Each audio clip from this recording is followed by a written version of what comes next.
সরকারি উদ্যোগে বিশাল আয়োজন, ৮ জোড়া বিশেষ ট্রেন ভাড়া, ৩০ লাখ টাকার ব্যয়। কিন্তু প্রশ্ন হচ্ছে এর ফলাফল কি?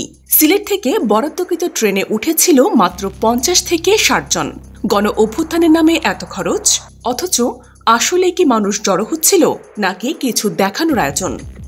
৫ আগস্ট ঢাকার উদ্দেশ্যে রওনা দেয় একটি বিশেষ ট্রেন সিলেট থেকে। যাত্রা শুরু সকাল ৫টা ৪৫ মিনিটে।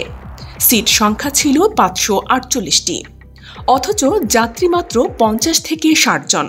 এই ট্রেনটি পরিচালনার জন্য সরকারের খরচ ৩,২৩,৩৯৮ টাকা। এটাই কিন্তু শেষ নয়।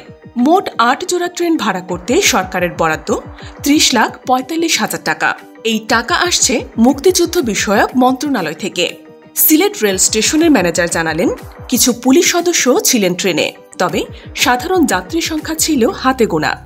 সিলেট ছাড়ার পর ট্রেনটি শ্রীমঙ্গল, ব্রাহ্মণবাড়িয়া সহ কয়েকটি স্টেশনে থেমেছে যাত্রী তুলতে, তবে সংখ্যাগরিষ্ঠ বগি ছিল খালি। ট্রেনটি দুপুর ১টা ৫ মিনিটে ঢাকার কমলাপুর পৌঁছায়।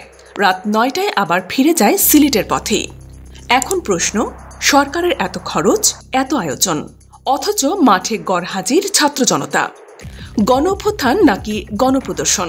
বিশেষজ্ঞদের মতে এটি একটি অর্থনৈতিক অপ্রয়োজনীয়তা, যার ব্যাখ্যা চাওয়া হোক এখনই, নয়তো জনগণের টাকায় এমন আয়োজনে প্রশ্ন উঠতেই পারে। এই ধরনের গুরুত্বপূর্ণ আপডেট পেতে আমাদের সঙ্গে থাকুন। BGN TV 24, সংবাদ যেখানে, বিশ্বস্ততা সেখানে।